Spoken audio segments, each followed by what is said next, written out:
Welcome everybody to the HR Doctor People Prescription, your dose of people ops wisdom. Today we've got Dan. He's about to explain his company, the Spark Group. He's the founder and director of the Spark Group based in Staffordshire. And we're going to talk a little bit more about your role, how you get involved with the local community in Staffordshire and how you engage in apprentices and placing them within businesses across the county. Thanks, Rich. Yeah, so I'm Dan Canavan. Pleasure to be here today.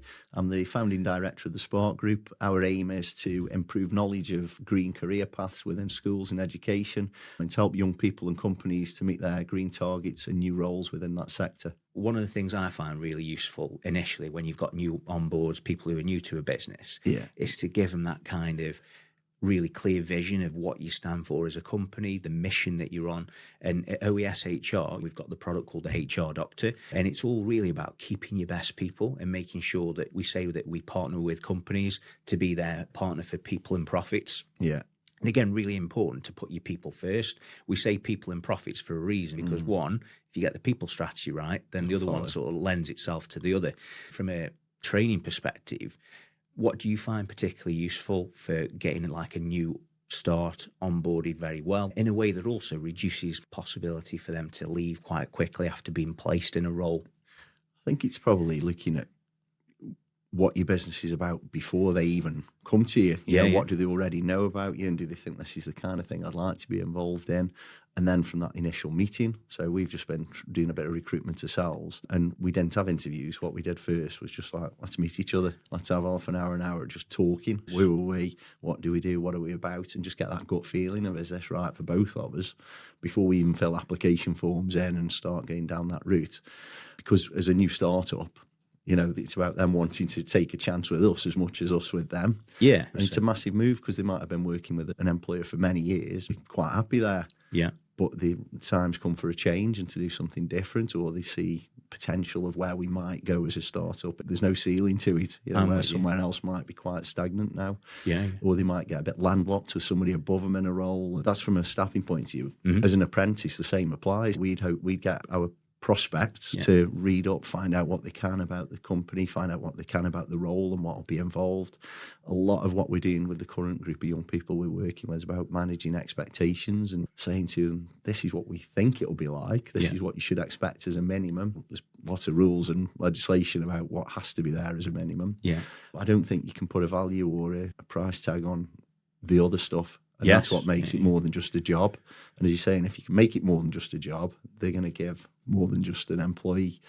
So the way I kind of enhance that picture for companies is that, so I'll give you an example. So we've recently taken on board a new start, and as part of that getting to know you phase, we do what's called like a work audition. So before they're sort of formally inducted fully in the business, we look at like a work audition as an opportunity to go through that kind of getting to know you stage. And businesses are about people and relationships, and you know, you've got to make sure that as a team you've got people who enhance each other's, whether that be through attitude or understanding and knowledge.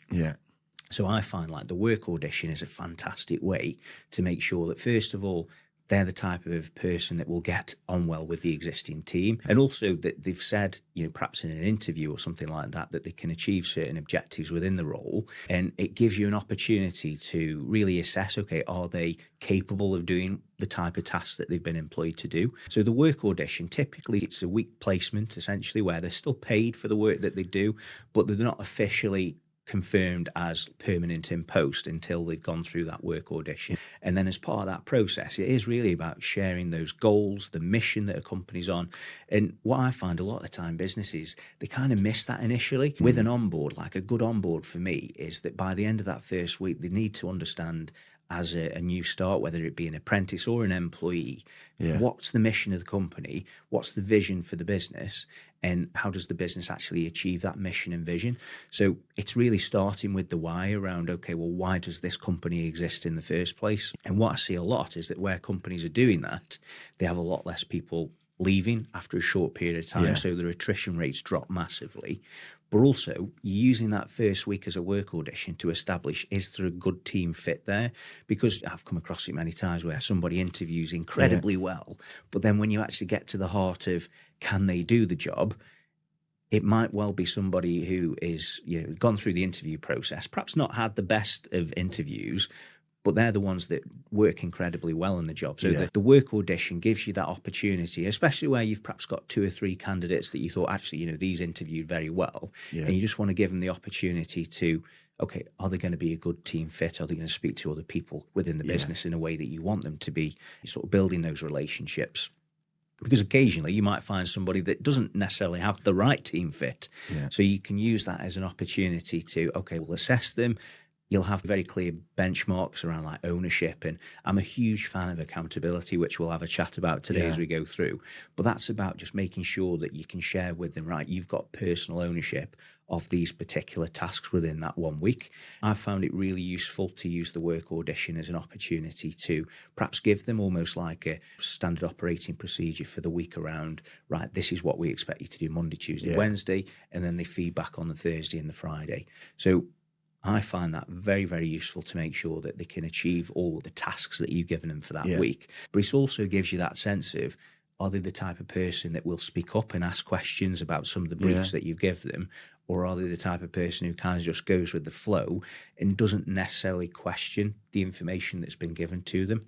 And that's what I'm looking for at OES HR. It's about developing the HR doctor as a product. It's about making sure that the team members, if they've got questions, that they understand that, we're very much open to that. It's about making sure that they feel comfortable raising those queries.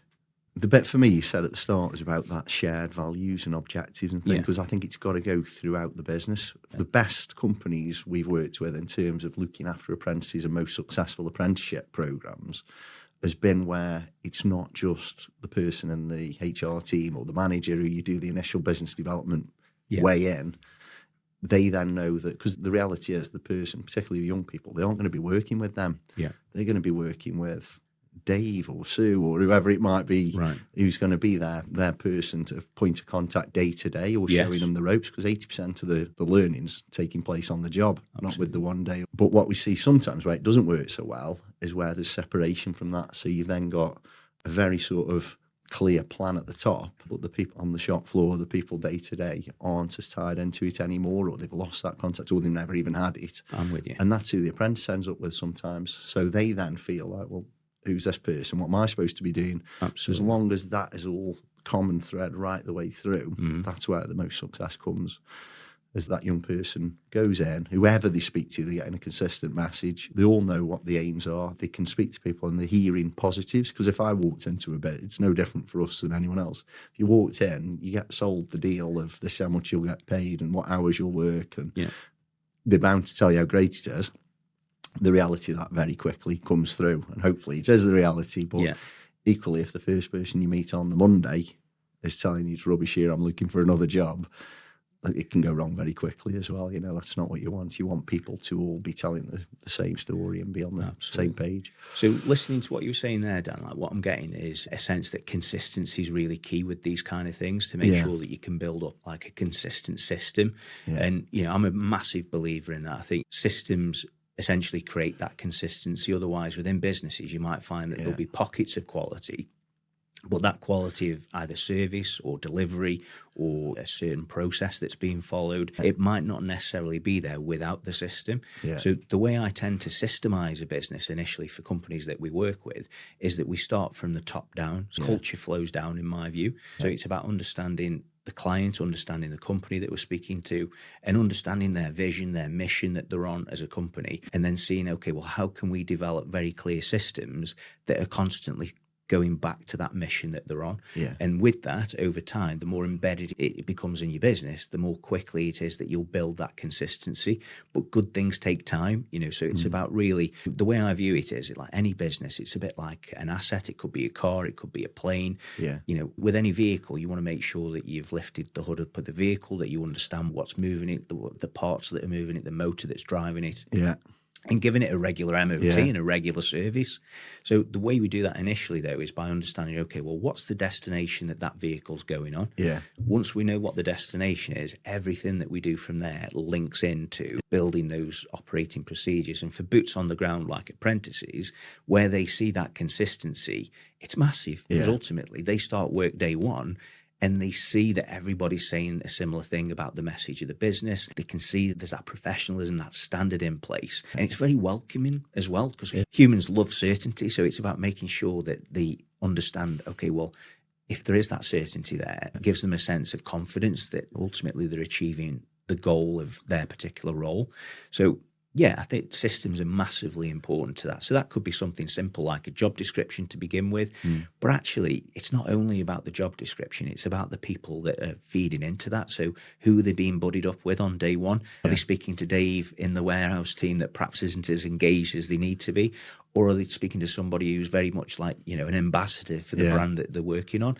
And where you've got those brand ambassadors, you do tend to find that the people stay a lot longer because they get it. It's infectious. They understand that energy, that enthusiasm for the role and the mission that the business is on.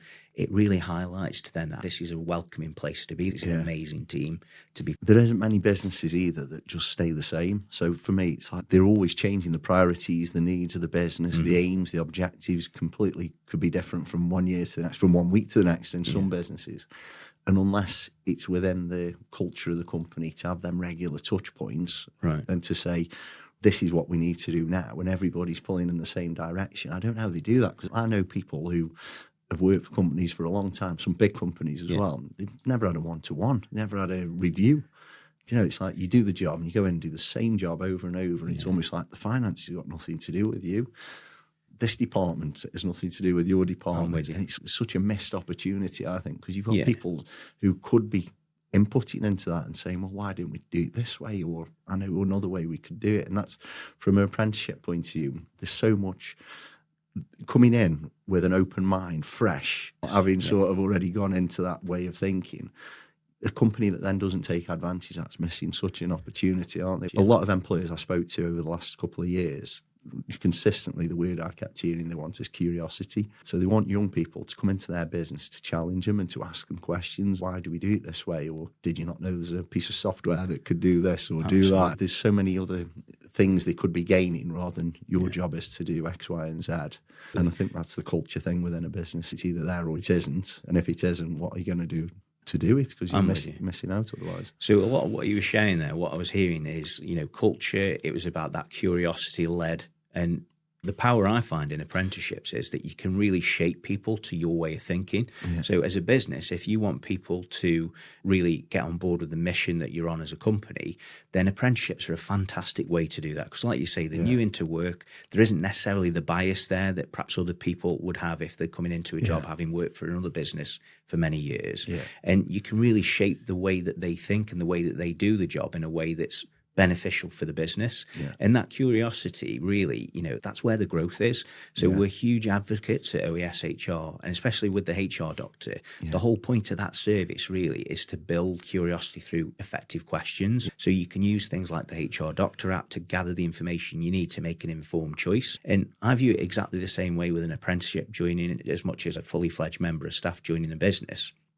We need to make sure that you're giving them the right tools to be successful in the role. So for an apprenticeship, from my side, I'd be saying to the company, okay, well, we need to make sure that they understand what the expectations are of the role to begin with. And then that way, you can make sure that they are rowing in the same direction, as you were saying there, to what the goals of the business are. And a lot of the time, that is where the disconnect is. The one-to-ones are a massively powerful way for you to make sure that you're using them as an opportunity to get feedback from the apprentice. So, you know, for me, feedback loops are huge because that's where the growth is. And it's a bit like you'll get the feedback here, but as it loops around, once the feedback's been taken from the apprentice and you've implemented that feedback, it will then go into what would be a higher growth opportunity for the business overall. And that could be growth in, okay, well, what systems that apprenticeship using, like you said about the software, or it could even be actually what the standard operating procedure for that particular role needs tweaking or redefining based on, as you say, business changes constantly. If you'd have asked me 10 years ago, 15 years ago, could you retire somebody? I would have said, yes, you can't do that anymore. It's just one example of many where things are always changing. And especially with things like compliance, it's massively important to be able to build communication structure within your business. And one-to-ones are the best platform as far as I'm concerned. You know, it's boots on the ground, getting the details from the employee so you can then iterate and perhaps make changes to whatever the process is that they're following. Because the best idea is don't necessarily come from the top down. They come from the people who are on the coal face of whatever service or product you're providing. And that's where businesses tend to find their unique selling point. I sort of frame it this way, that if you're a manufacturing business, you might have an apprentice that's joining you. They're having, access to machinery, equipment that a lot of your competition in that industry may well have access to. So if you're all working on a similar sort of piece of equipment or piece of machinery, what's the differentiator? The differentiator is your people. They're the ones who are ultimately going to give you that competitive edge, not necessarily the machinery or the technology that you're using. It's the people behind it that drive that USP. Yeah. And companies that recognise that and invest in things like apprenticeships, you do tend to find last longer and more profitable. They're achieving their objectives because they understand that it's an investment as well. And not just a time investment. I appreciate, there's going to be certain wages and hourly rates that have to be paid. But what would you say are some of the unique selling points of apprenticeships in that sense? Is it a good way to control costs? Because again, with the cost of living crisis, it applies just as much to businesses as people. Yeah, I think it goes back to that. You're starting with an open door, aren't you? Yeah. You've got somebody who wants to be there, somebody who wants to learn and grow with the business. So from that side, there's a lot of advantages and different mindsets coming in to shake things up a bit. But what I've seen over the years as well a lot is somebody might be quite reluctant to take an apprentice on because you think there's going to be a lot of work that goes with this. I'm already busy doing the job. But if on very few occasions have I seen where people don't then get a real buzz from it and an energy that the job's just a bit different. Having something else and seeing some nurturing and seeing somebody else develop and grow gives you such a good feel-good factor that it has the added benefit that it motivates the person who's already in place. Yes. Yeah. It gives them something new, particularly if they've been in a role doing it on their own for quite a while, to say, actually, we trust you to help us to grow the business and to do something, to train somebody as well. Yeah. So many times over the years I've seen it work really well, that it has an added benefit to the person who might originally have been a bit reluctant. So I'm right on hearing what you're saying there. Yeah. So the person who's essentially buddying up with the apprentice, they get more engagement from sharing their knowledge, sort of purpose of the role. It gives them an additional purpose to the role, doesn't it? And it's not costing the business anymore. It's just costing them a bit of time and investment to say, well, we trust you. So there's like a feel-good factor there of, oh, they've chosen me. I must be okay. I must be doing a nice job. So they've got me now nurturing and showing somebody else the ropes. And they go home thinking, actually, there's a bit more to it than this. It's not just me going tick the box every day. I'm with you. I've got responsibility here for somebody else. So there's an added benefit, as well as all the other stuff that comes with having apprenticeships in your business. It's just a great succession plan as well for your company, rather than have to keep going out and finding someone and outbid the next buyer. I'm with you. It's a way of managing that side of it as well. So from what you've shared there, I'm listening to everything you're saying intently. It seems that it's a good business strategy to create almost like fans within the business. I mean, we talk a lot as business owners about making your customers fans of the service, and they effectively, that's one of the best marketing strategies. If your customers are recommending you, they become fans of the service that you provide. But actually, from a people perspective, if they're becoming fans, or some people call it like ambassadors for the brand, then they're really pushing that agenda that you've got as a mission as a business. And I imagine that can be huge for like recruitment and attracting great talent within the business. Well, if you think as well, you've got you can have a business where you sort of the only way in is through recruitment, and the only way out is either retirement or the back door. There's such a missed opportunity there where you could have people coming in who you're shaping to what you need for the future. You're already looking further down, but it's both ways. So apprenticeships can be any age. It's not just young people coming in. You can put somebody who's in a role through an apprenticeship at a later stage. And again, it's investing in somebody. It's saying, we believe in you and we believe you could do more or we could do different. And I just think that all businesses should continually be developing the teams. I'll give you an example of a friend of mine. His dad worked 25 years on the same machine in the same engineering place and hated every minute from day one till he retired. And it was only when he got fixed up with a part-time job once he was retired, and he said he wasn't enjoying it and he got the option to not work at that point. And he said to the guy, to be honest, I think we'll call this my last week. He said, because I don't need to work and I don't particularly like the role I'm doing. And I said, well, what do you like doing? And he said, well, I prefer doing this particular tool or piece of equipment. And he said, no problem, then you go on that then and we'll shuffle other people around. And he said, I wish I'd known that 25 years earlier, because he never had the feedback. Nobody ever asked him if he liked it. And outwardly, he'd be telling everybody how terrible it was. Where if you flip that, He then went saying, this is the best company I've ever worked for, even though it's right at the end of his career.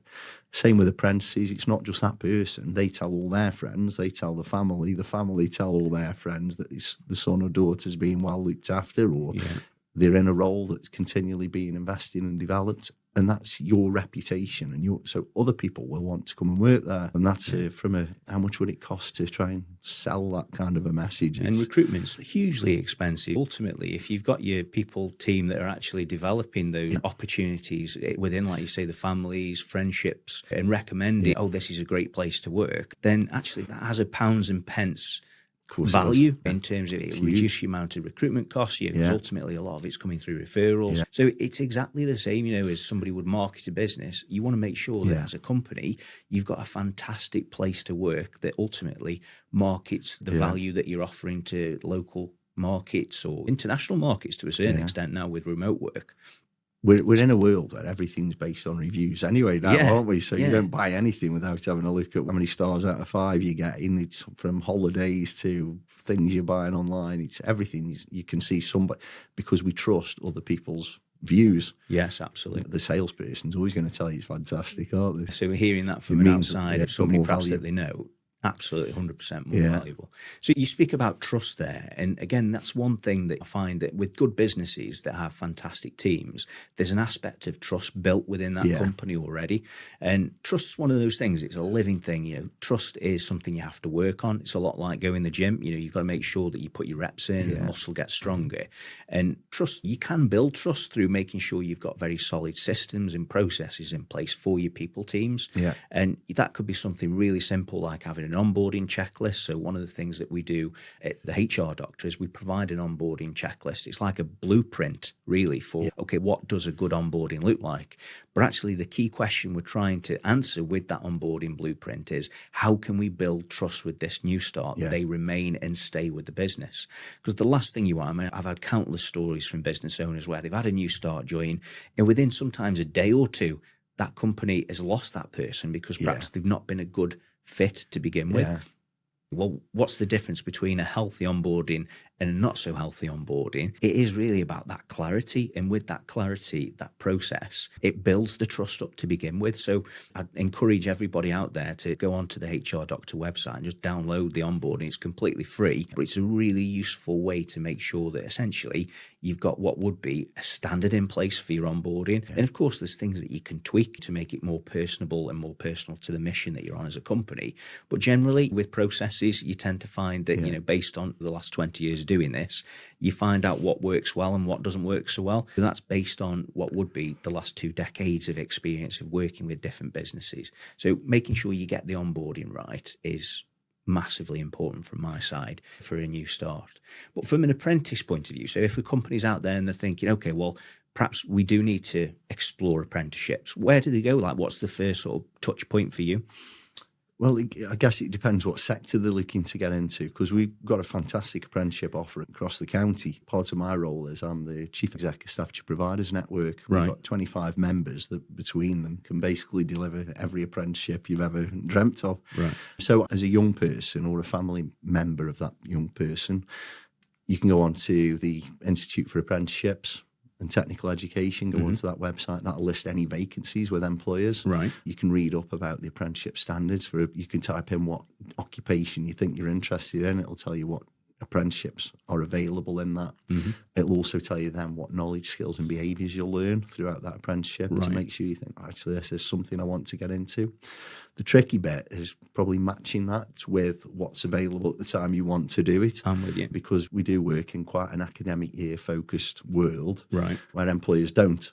So somebody might want an apprentice in January, but the apprenticeship might not start until September. So that's not always the case. Others can offer roll-on, roll-off programs. It's very different from sector to sector and apprenticeship to apprenticeship. You can go on to companies, things like websites will offer vacancies as well and list them. So it's trying to get that match right. And another big part is contact. So it's through your own network and your family network. It's to ask people. What I've found over the years as well is a lot of times people don't advertise an apprenticeship. You've got to convince them and find the apprenticeship. I'm with you. So you've got to go and meet with them and say, would you take an apprentice? Yes. And you'd be surprised how many times they will say, I would, but it's this, or that's stopping me. So it might be, I would, but I can't because we can't afford it. Right. But they don't actually know what they got to pay. Right. So there's quite a bit of myth busting that can go on, or we can't afford to have them off the job. One day a week it might be delivered in the workplace. It might be delivered a week, a month. So there's so many things, but they don't go past stage one of thinking they can't offer it. Right. So what I'd always say to people, encourage them, is to speak to everybody you know, to ask the question if somebody would give you an apprenticeship. Right. It goes right back to doing something you enjoy and you're good at. Yes. You know, as well, because you might have seen that there was a programme years ago about, I think it was Pimlico plumbers in London, that they're all earning £60,000 a year. Right. What they don't tell you is you've got to put your hand in toilets and you've got to unblock things and you've got to crawl around lofts, and a lot of it as well is about people going into that apprenticeship, understanding what's expected of them, but not just going because they saw they could earn this much money. They've actually got to be really interesting. They've got to have a bit of an appetite to do that work. Yeah. You know yourself, if you enjoy what you're doing, it doesn't feel like work then, does it? It's, exactly, and that's what you want, is somebody who's suited to that role, who's enjoying it. They feel like they're getting remunerated correctly for the amount of effort they're putting in for it. That's no different for an apprentice. You know, that's where your work auditions, fantastic for anybody, I think, but even more so for an apprentice. I would say a work trial or a work experience in that sector before you go into it is crucial. You know, I mean, with the work audition, I get a lot of questions from people about, okay, well, is it paid or not? And it is paid. You know, ultimately, it's about making sure that, I'm a big believer, if you're looking after your team, they're looking after you too. And, you know, happy workforce is a creative, productive workforce as well. Yeah. But at the same time, like what you were sharing there in terms of some of the, like, debunking some of the myths really around apprentices, what I was hearing from you is, like, go to your network first. So if you're a company and you're thinking of taking somebody on, from my perspective, one of the things that we do advocate for massively with the HR doctor is go to your network first. Find people within your network that perhaps on a more personable level that you think would be a good fit for a particular role as an apprentice. And then if you don't necessarily have a wider network, then explore engaging with providers like yourself at the Spark Group and seeing if there's people who are ready to work, who've got the appetite and want to do the work that you're asking them to do. I mean, one of the things that you shared that's particularly interesting for me is that piece around, okay, well, are we going to have enough time to particularly deal with? So would you say, is that like quite a common objection from employers to know, should we or shouldn't we take on apprentices? What would you say like your top two objections that you hear a lot? It's the balance of what it will cost. So to take an extra employee, ultimately, you know, they're on the books, it's a real role, and a good apprenticeship should lead to a job. You know, so there's very few employers now that would offer an apprentice, because years ago there was a bit of a tarnished reputation of you do your apprenticeship and then you're gone and they get another apprentice. Well, it's not that. You're employed. A good apprenticeship will result in a job, and there should be a clear pathway to that job at the end of it. So I think there's always got the headroom to take on another person. So that can just be a timing thing, or to do something differently where they've never taken an apprentice. The first one's the trickiest one. And once you sort of get them on board and they see the value and the benefit, that opens the doors then. But the other one is there is a lot of rules to it. There's a lot of rules in terms of having to set up digital accounts with the government DFE side. There's 20% off the job rules. So you have to have at least 20% where you're learning away from the day-to-day role. So learning as in like academic learning? It's, well, a mixture. It could be, it's hitting that knowledge, skills and behaviour. So it could be towards any of them three items. But it can't just be doing the day job. I'm with you. So it might be going into a different department within that role. It might be trying a different piece of equipment. It might be doing a different task, but it's got to be taught type learning. It can't just be you go and sit in a room for the day on your own and watch YouTube videos. You could do a bit of that, but you can't do that all the way through. It's got to be where you're actually developing your knowledge, skills or behaviour. So just on that then, Dan, with so say you've got a new apprentice joining the apprenticeship, it's a new apprentice called Jordan. If he's working a 5-day week, does that then mean that he's got to spend at least 1 day week every week working on the learning aspect of the role, or can it be done over like a longer period of time? It could be done over a longer period of time. So, for example, in the trade areas, construction trade areas, quite a few places will deliver that 1 week every 5th week. I can see how that would benefit companies. And they might have a big job on, but it could also be that you do no formal learning one week, but you do 2 days the next week. That's for the company and the training provider or college to manage that process. Yeah. It just depends what program and how it's delivered. And that's why you need to clarify that from the offset. Right. Because you can't then change that part way through. If the majority of courses will have more of a structure to them, because you're operating in a group of other apprentices from other companies. So you try and keep everybody at the same sort of stage as they're moving through and progressing and learning, because it's very difficult if you've got a caseload of 30 apprentices, to be training them all at different points. So from your perspective, like you're the CEO of the Spark Group, how do you enhance that picture for companies that want to engage with you and speak to you about apprenticeships? Yeah, well, what we're working on at the minute, we're running a pre-apprenticeship program at the Spark Group that's working really well. And we're just getting to the point now where we're finding work experience places. We're reaching out to employers all over North Staffordshire to say, can you offer some work experience for these young people? They've proved themselves with the task side of what they've been learning. Yeah. They now need to get the reality of being in a place, whatever hours that company works, rather than 9 till 3:30, like the learning hours. We need them to go out and experience that, being actually on a shop floor or going into people's homes and working. It's very different than doing it in a simulated environment in a workshop. So the bit for us now is that work, because that's that work trial part, that work audition. And that's where the company get a chance to have a look at them. But they get, just as importantly, they get a chance to say, actually, is this for me? Yeah. Because it's very different. We can all think back as well, when me and you, when we were younger, first jobs that we had and the first people we worked for. And everybody's got a person, or more than one person, who you can say has shaped me and put me into that role. We learn from what we do, absolutely. And for them, that's their first chance. That's why that mentor bit's so important as well. Yeah, so not just parachuting somebody and expecting him to swim straight away, giving them the encouragement they need to thrive in the role. Who let you try something? Who let you do this? We've all got that person that comes to mind. Yeah, absolutely. They need that as well. That's what they need from that. With that in mind, one of the things I find a lot, so when we're advising companies through the HR Doctor service, the theme and trend I see constantly, even amongst larger companies, is that they perhaps don't have the right systems and processes in place, like the standard operating procedures for roles. And this is an area that I see constantly where companies, they've made assumptions. They've got somebody that's joined a business early on. They're assuming that they're going to fit in really well within the team, but they've not necessarily set that person up for the win in terms of, showing them what does good look like for that role. So this is where the systems and the processes really sort of set the scene for the new start. And this is the bit I find as well for most companies that they tend to lack. You know, in the mind's eye, the business owner or the people leader, they know what's expected, but they've not necessarily been clear. We're not mind readers. If I start a new company, then I'm about making sure that we systemize that business so we build that consistency up, as we said at the beginning. And the analogy I always use is this. If you say I'm asking you to walk from one side of the room to the other, and as you walk from one side to the other, I shove a chair in front of you, you might look at me and think, okay, well, where do I go next? Whereas if we just switch that around slightly and I point clearly to where you need to be, then it's a lot more likely that as I push that chair in front of you, you're going to walk around the chair and go to where I asked you to go to.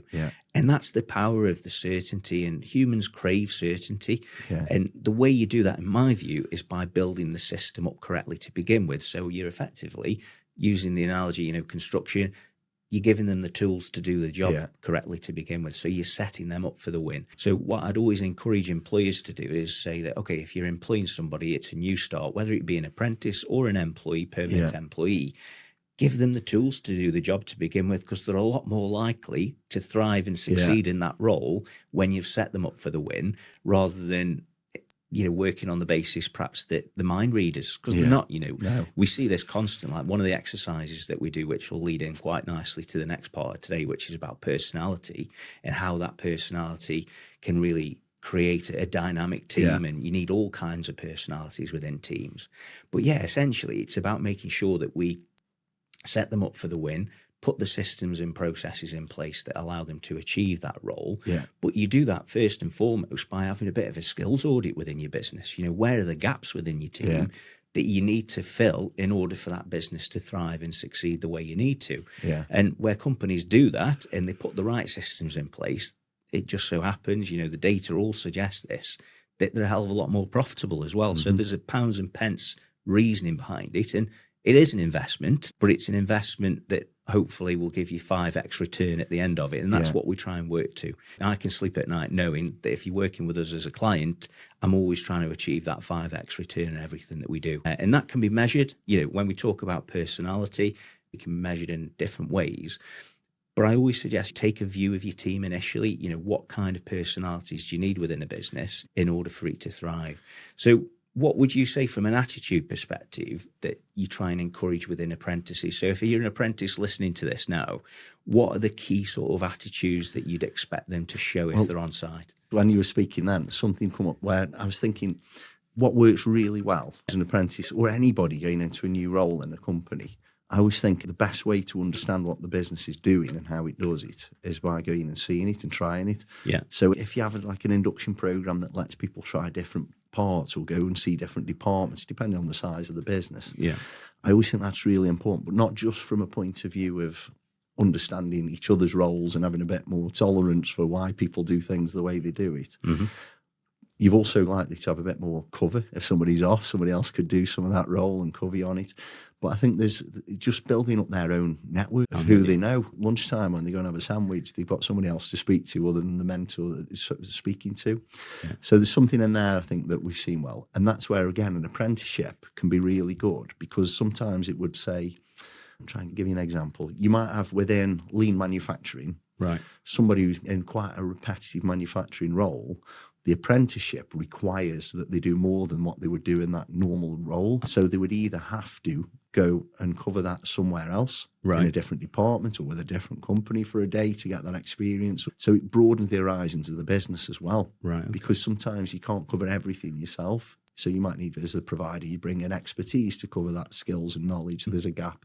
That then adds something to the business they hadn't got before. So going back to your question about what would you expect, what works best in terms of attitudes and behaviours, the stuff that always comes through is punctuality and attendance. Right. Yeah. You want people who they can rely on. They're going to be there on time every day. And if for some reason something unforeseen happens, they'll communicate it and tell them, particularly those who are working to tight schedules themselves. So for example, if it was a plumber and he's got jobs booked in that day, he can't afford to be sitting in his van because somebody else hasn't turned up waiting in case they might come or not. Absolutely. So that's always been something that's, comes through as about reliability. Yeah. I think resilience here a lot as well. Hear about that.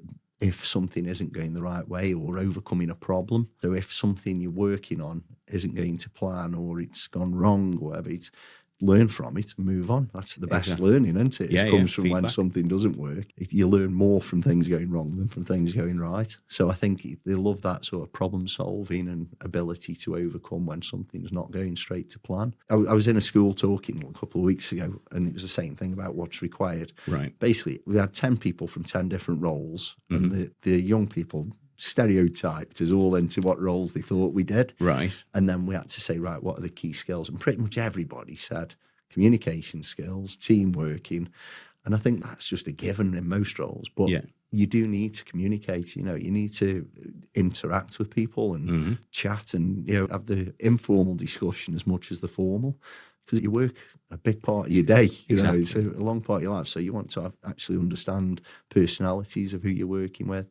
But that's a two-way process. It's not just answering questions. It's about being a bit inquisitive yourself and saying, well, have you got any pets? Absolutely. Try and build that personal rapport with people is something that I think apprentices can sometimes not naturally do. I'm with you. Because they feel like they're there to learn, not to give. So I think you've got to learn off the other people as much as from the people.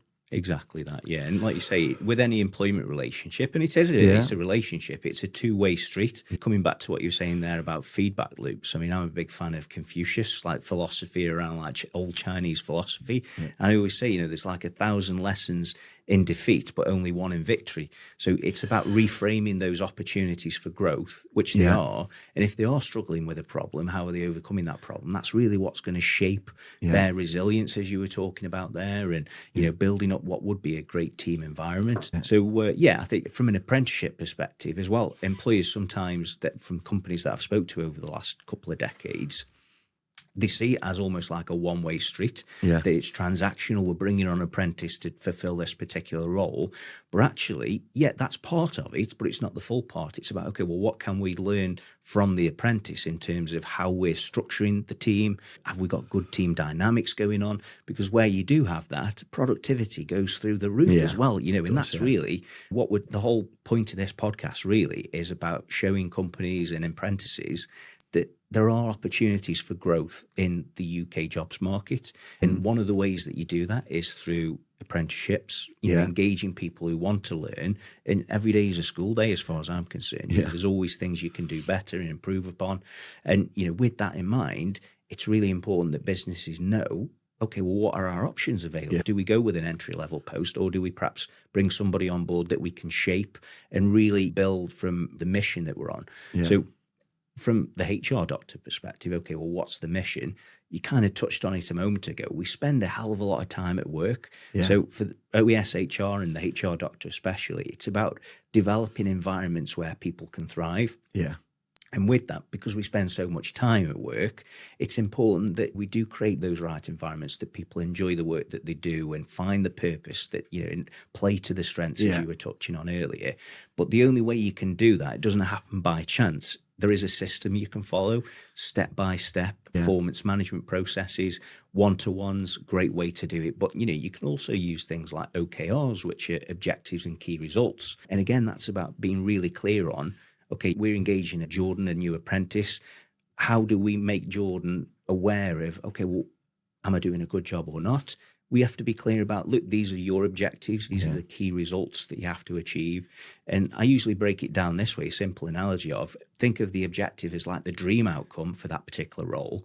And then the key results are the stepping stones in order to achieve that. Now, if you're an employer listening to the podcast now, I'd be thinking to yourself, okay, well, I'd suggest explore, have you given your team those OKRs to begin with? Or are you basing some of what you've asked them to do on assumption? We do an exercise as part of a personality profiling exercise. It's a workshop, and we get loads of great feedback on this.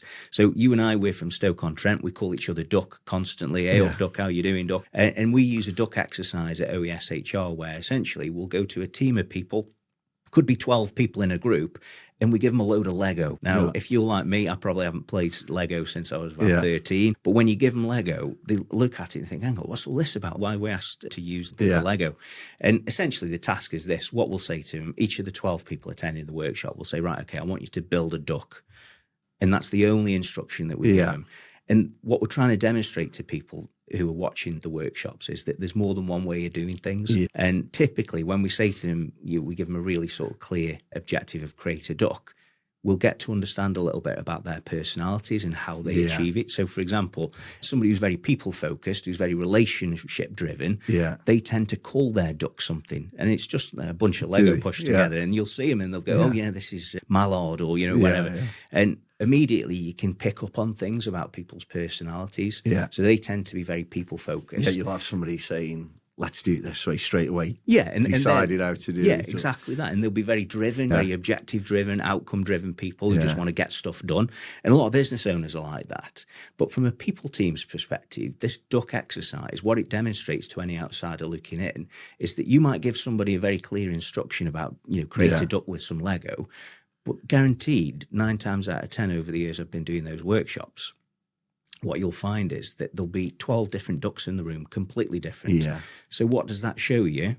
It sort of demonstrates that, okay, you might give somebody an instruction, but if you're not being sort of specific as terrific, you're going to find 12 different sets of outcomes that happen. And they've all done what you've asked them to do, but they've all created 12 different versions of what you've asked them. Said we wanted 2 foot by 1 foot yellow duck. It's going to be what you're looking for. So, we use that exercise as a way in which to first demonstrate, okay, well, is somebody like detail orientated, very down to earth, or somebody who's quite data driven? So you tend to find that people like that will ask questions. You say there about qualifying, is this a yellow duck?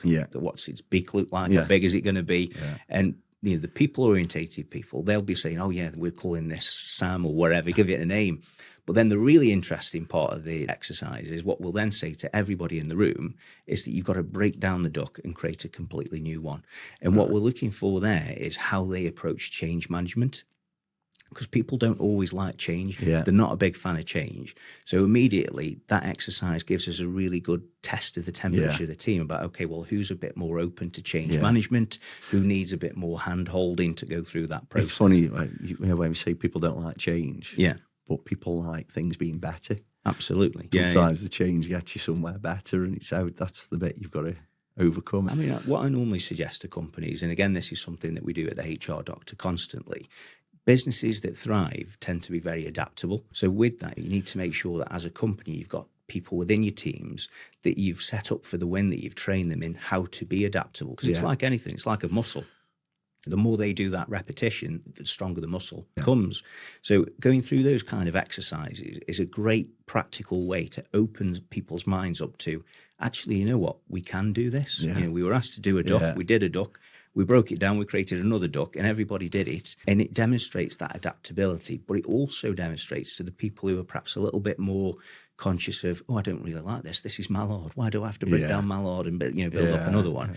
It shows them that it can be done, but it also releases that understanding, that self-awareness of, actually, you know what, I might struggle a little bit with change. So how can we develop that individual so that it becomes less tricky for them to implement change within a business? I think sort of that side of it, where I did something similar on a training program years ago, and they gave us like quite a challenging conversation. They said, right, it was one of these where they show you a scenario and they say, is the guy guilty or not guilty? And we all had to debate it.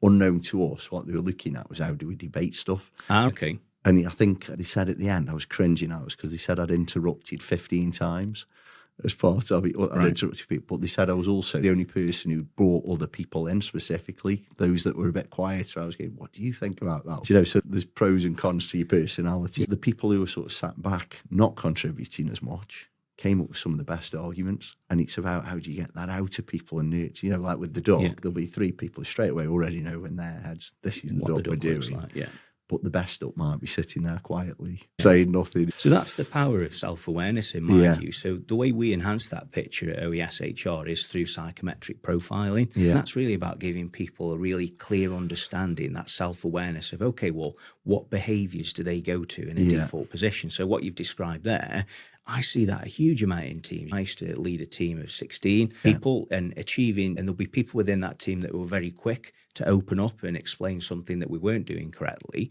There might even be people in the team that held back, and they'd specifically wait until the end of a meeting to share an idea that in turn actually was probably one of the best ideas we heard as part of that session. So you tend to find people who are very down to earth, people who are very sort of details driven, perhaps a bit more introverted. They are those type of people you described there. So it's about creating an environment for them where they feel comfortable sharing the information. And, you know, I've delivered presentations in the past where you're kind of watching the room and trying to understand who's engaged, who's not engaged. And people perhaps who are a bit more introverted, they will be a bit more reserved, incredibly good poker players. They don't give anything away, and you're looking at them thinking, hang on, has that landed? Have they understood what we're asking him to do here or not? But once you understand what's driving that behaviour, you'll know the difference between somebody who's perhaps a bit despondent and not really engaged in the conversation, or somebody that, you know, perhaps who is a bit more introverted, that actually is just taking a little bit more time to digest the information you've shared so they can make an informed solution or decision about what you've just shared with them. And understanding that within your team, because we're all individuals, the reality is you're going to have all, and you need all aspects of those behaviours to make a fantastic team. From your perspective, what do you think makes a good team? You know, when you're talking about like the variety of what makes up a team, would you find it useful to do an assessment like that within an organisation so you know the makeup of the team dynamics? Definitely, yeah. In the past, I've used that sort of thing quite a lot, very positively as well. It's had a massive impact on me personally. Going back into my role previously, I'd worked with my manager for years, and until we did that, I didn't realise we were actually polar opposites on every factor. Right. So introvert, extrovert, calm, volatile, and both have got loads of strengths. And we knew we worked well together. But we worked differently after that, you know, because he would understand that. Let's try and give you an example where he would want a business case in writing on why we were going to try and change and implement something new. I would be thinking, why don't we just change it and implement it? Once we understood each other, I could write the business case because I'd know that would really help him to see it, because he needed to see it visually and the detail.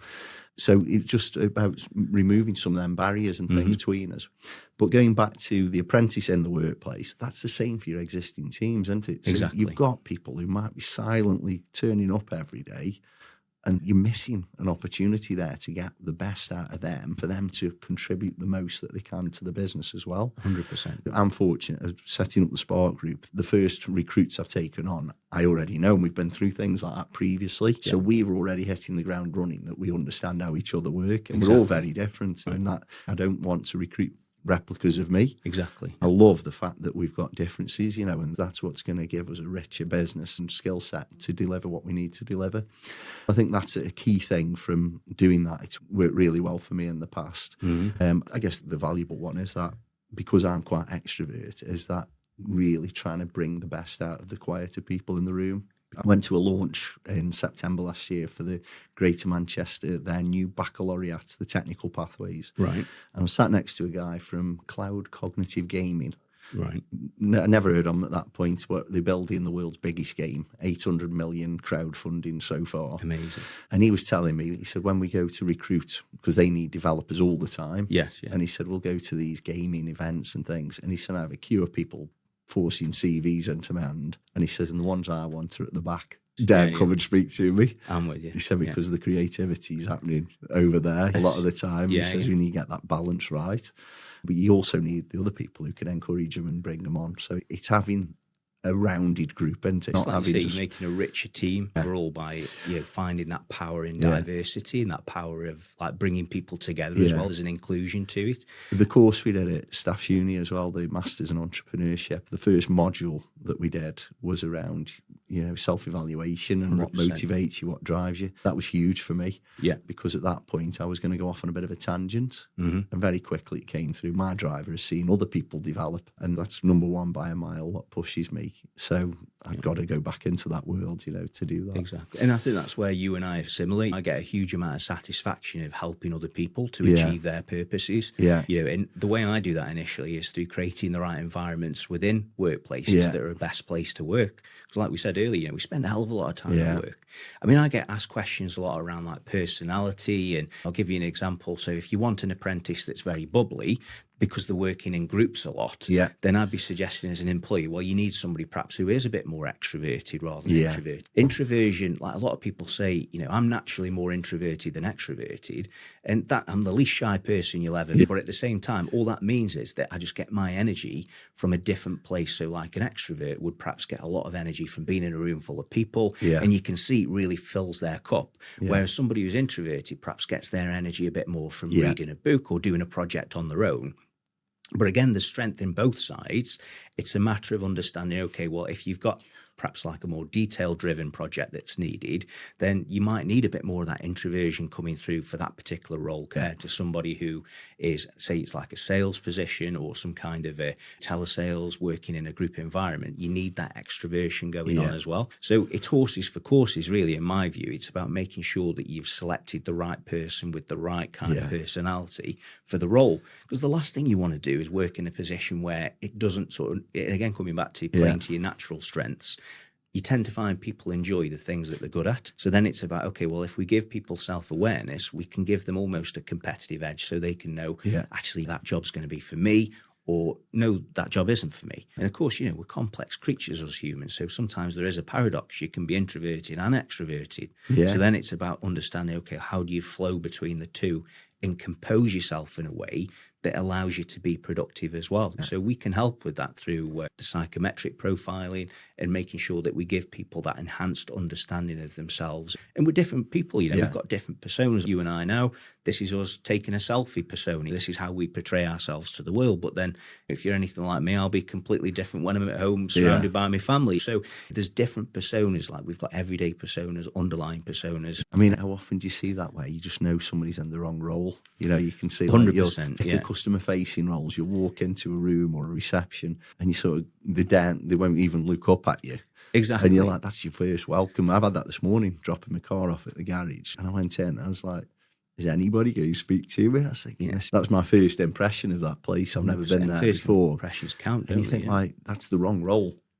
because they might be absolutely fantastic at what they were doing, but they're customer facing. So really, there's that door open. It should be good morning. What can I help you? Yeah, exactly. The bare minimum. And similarly, you mentioned there about like the game company and looking to recruit. Yeah. I do this constantly when I'm doing networking events. You and I, we do a lot of networking, but I'm actually looking for the outliers on the edge of the room, specifically for roles that if it's a role that does need a bit more detail orientation and that sort of getting the energy from within, the last thing I'm going to do is go up to the really sort of loud person in the room, because I might not necessarily need that. I've got enough of that within the team already. So it's just trying to spot those opportunities and using the profiling in a way that's going to work well for you. Yeah. But understanding that, that's the real power. That's where the wisdom comes from. And if you know that, okay, well, perhaps the person I'm looking for the next role is going to be on the outskirts of the event. Yeah. That's where you go to. You know, it's a lot like fishing. You go to where the fish are. You know what I mean? So if you're after a car, different bait for different fish. Exactly that. So you're going to mix it up. So I think in terms of if people are thinking about engaging an apprentice, especially, or any employee for that matter, it's really helpful to get an assessment and an understanding of, okay, well, where does that person go to? You know, what kind of profile? In the same way that we set up like ideal customer profiles for our companies, we've got to look at, okay, well, what's the ideal employee profile for our business as well for that particular role? And that way you're going to find that the time you spend in recruiting is a lot less, because you know you're going after the right people. And it's about how are you assessing, like advertising the roles, going through that interview, doing the work audition and the trial to begin with, to assess, are they the right fit? Because that time you invest early on, in my view, you'll get that back 5x, 10x more later down the line, because you've gone through what would be a really solid process, which a lot of the time when we speak to companies, they don't have that initially. It's a bit of a sort of hit and hope, pop it on Indeed and hope that you're going to get something back. And partnering with the right people can actually save you a hell of a lot of money in the long term as well. I use this example all the time. So one of the most valuable business lessons I ever had in management. I was only young when I started managing. So I'd set up a little gardening business age 18, 19 with my friend. A few years later, we were up to probably 7 or 8 gardening teams, and my role was more of a project management type role. Right. But that was quite challenging because I'd only been 19, 20 with managing guys a lot older than me. But I remember we used to have a 6 monthly contract. Right. And there's an opportunity to get a 3-year contract, but it meant we'd got to increase productivity and reduce the costs at the same time. They were saying, if you can get that value down. So I thought, right, what I'll do, I'll get everyone together, got all the guys in the room. And I said to them, this is the opportunity. So instead of us all wondering what's going to happen in 6 months, we get a 3-year contract. That means we can have new vehicles on leases because we know we can buy equipment instead of renting it. That'll get the cost down. But they came up with every suggestion and every idea. Right. Which I then put into the tender, and we won the contract, and off it went. You know, it really took off from there. And that was my first time I saw it in working. Mm-hmm. So it came from them. They felt listened to. They felt like they'd contributed and that the voice was heard. And it just worked so well. So that changed me to being what I am now. You know, 30 years later, I still try and do that because the solutions are there. Absolutely. If you ask, and, you know, and you listen and use them, they're the experts in that role. They know what was slowing them down each day and what would have worked better. Where I think too many times you see in companies, people think they know, so they just do stuff. Or they're perhaps very like outcome driven. It's like, no, we've got to do it this way. Whereas if they're a bit more adaptable, perhaps a little bit more flexible, then they'll achieve a much better outcome in a shorter period of time. And equally, if things become harder or more challenging, they sort of have to say, well, we suggested this. So it's also that point of view as well, you know. Yeah. So you get that buy-in, don't you? 100%. Yeah. I think people like that, you know, it gives them empowerment. It gives them that sense of actually, you know what, we're making a difference. And we encourage companies to do that constantly through employee surveys or ways in which that you can test the temperature of your team. Well, like you say, where you're going through perhaps not just the one-to-ones, but an all-hands meeting with team members, you tend to find that that's where the best ideas come from because they're boots on the ground, tool in hand, they know what works and what doesn't. And on that, I guess so many times as well, the frustrations that people might have, if you've got like when you get your feedback, if you see scores are low on something, a lot of times it can be really small things that are making them feel low or making them feel unsatisfied with what they're doing. And they can be resolved really quickly. You know, it could be that we had it years ago. It was just the type of gloves that they were wearing were no good. And they'd asked the manager and said, these gloves are no good. and the manager just kept ordering the same gloves. And that could have been resolved in, because he's not wearing them, it's probably £1 cheaper or whatever it was. I'm with you. And for the sake of a very small investment, it wasn't the gloves, it was the fact that nobody was listening.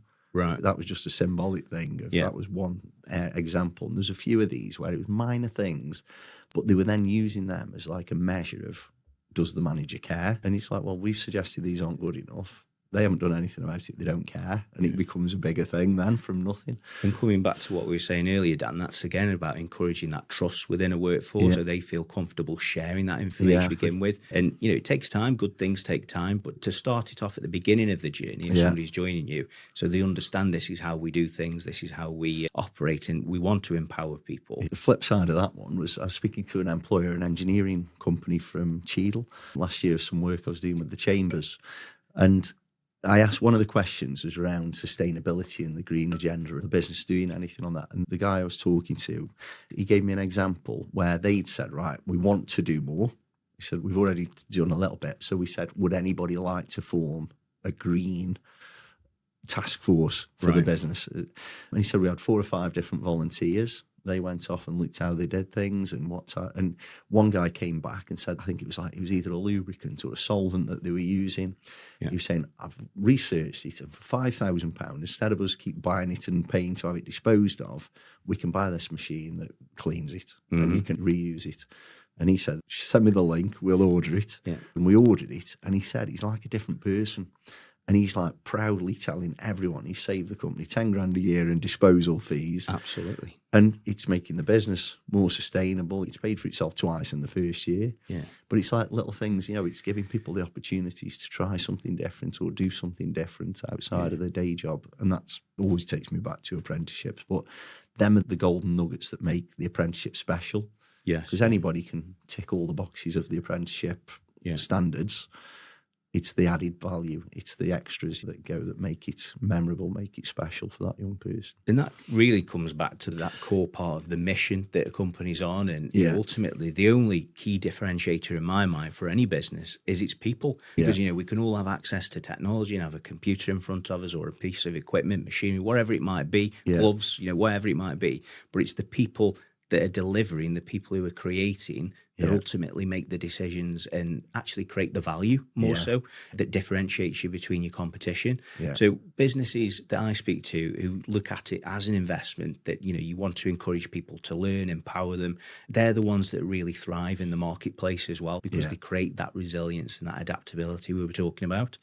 So I think, like we were saying there, adaptability is really important within a business. But what I'm also finding is companies are feeding back to OES HR, they're using the HR doctor, and they're coming back and saying, look, actually, generationally, we need a different approach for, say, like a Gen Z person that's joining a business in an entry position compared to somebody who perhaps is like Gen X, who's a little bit more, you know, outcome driven, that just wants to crack on and deal with a particular role. So from an apprenticeship perspective, like what we normally suggest is that we're very clear early on in terms of not just the expectations of the role that we were saying earlier, but also making it super clear for them too that we're there to help them grow. And that's something that I find with Gen X and Gen Z, there tends to be like a bit of a disconnect. So what I find a lot is that millennials actually act as a really useful kind of segue for Gen Z and Gen X to sort of bring together their approaches to things, and millennials can almost be like the facilitator of that approach. So I'll give you an example. Like there would be a company I've dealt with recently, manufacturing company, that they've just had a millennial become their sort of factory manager. And effectively that person's got to bridge the gap between new people joining who are in Gen Z and Gen X, people who are pretty much, you know, not stuck in the ways, but they've got a certain way of doing things.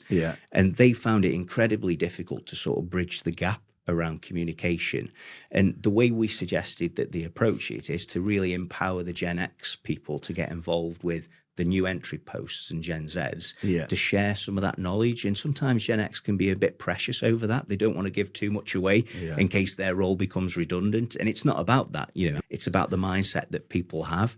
So it's about encouraging them to understand actually this is about empowering and growing the next generation Yeah. of workers coming through, and that they've got a huge amount within Gen X of wisdom and knowledge that they can transfer over into that new workforce. So is that something that you've seen with apprentices initially, in terms of maybe they're a bit hesitant to ask the question because they think that, are they going to get the right answer? I think it's really hard to generalize because there has clearly been a move and a shift. So if I go back to when I started 25 years ago, people worked to get things.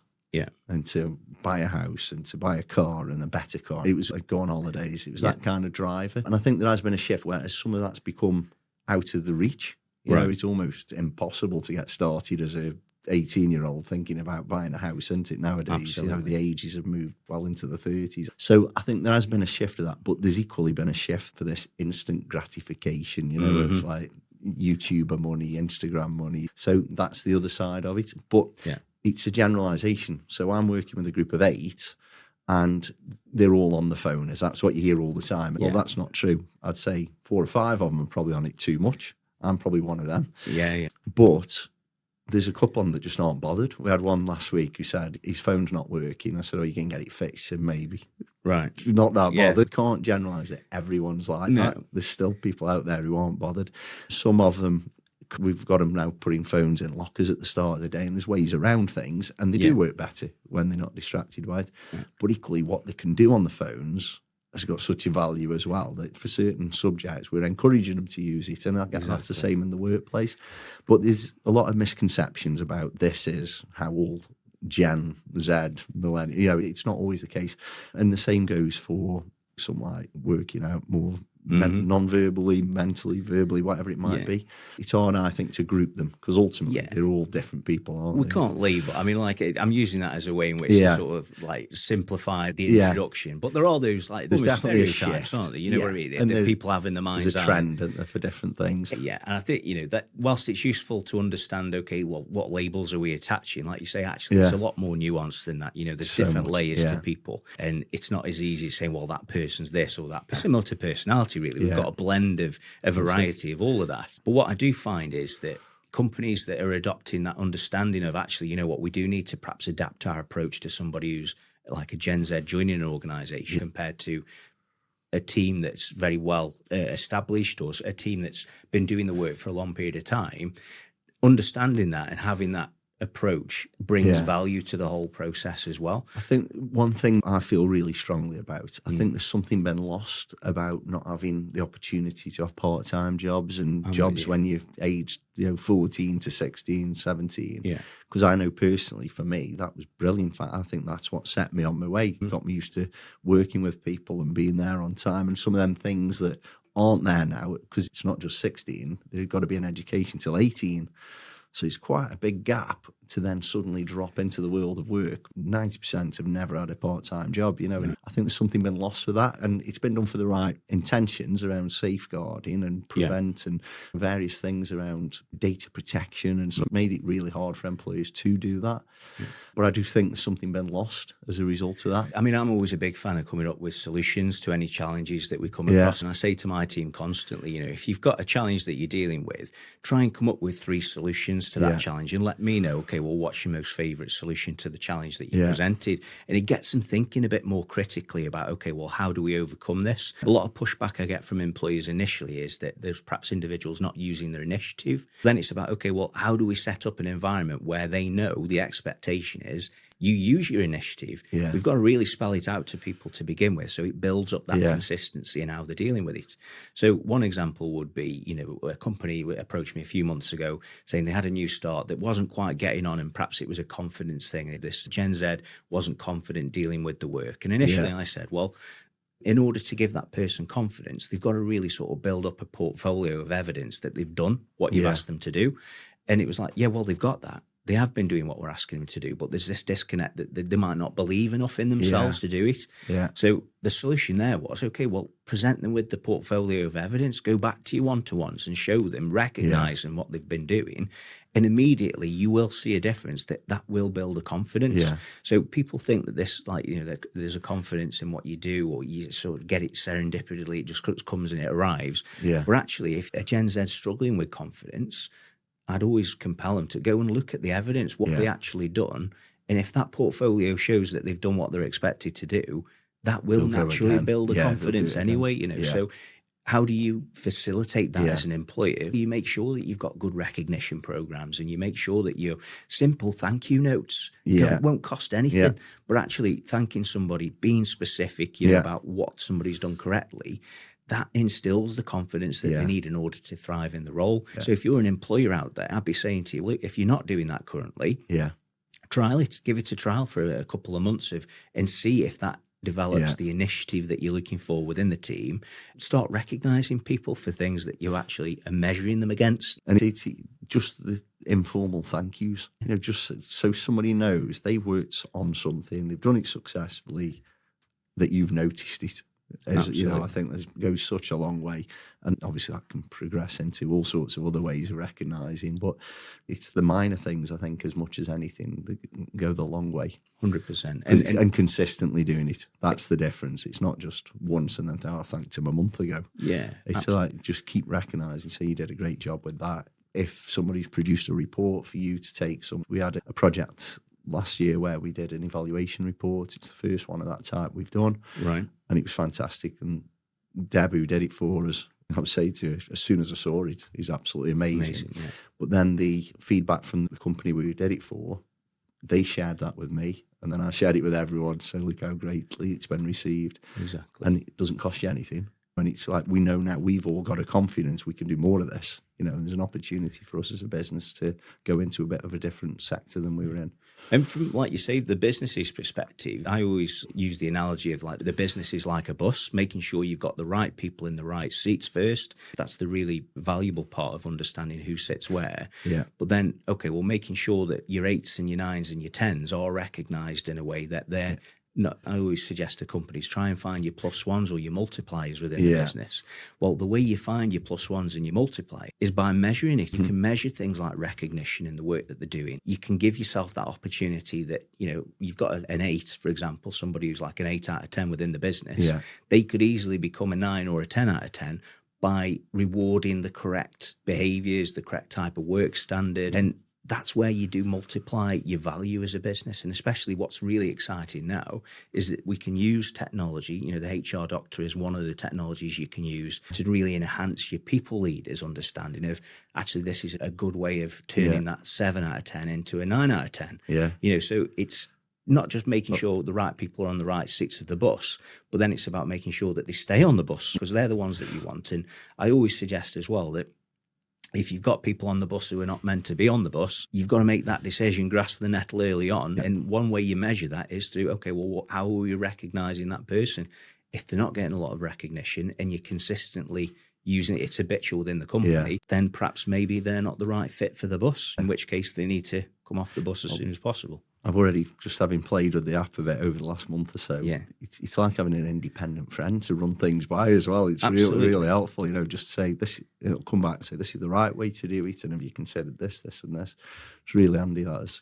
And it's like having an expert in your pocket, essentially, to guide you through things. Yeah. But from a recognition point of view, I know you and I had a conversation a few weeks back about the introduction of, I think, from memory, Discovery Days. Yeah. How did that work? Did it land well with your team in terms of, was it Friday afternoons or something like that? No, that was a company that I've been working with. They offer Friday afternoons off. Yes, yeah. But you've got to do something that is investing in yourself. I'm with you. So whether it's some CPD type development or go and do something for your own well-being and health. And that's something I'm really keen that we do. So we have an enrichment afternoon once a month as a new team. Yeah. And so far it's been go for a bite to eat or go for a walk. And that's been an eye-opener, just walking around the city with open eyes, seeing some beautiful places around us as well.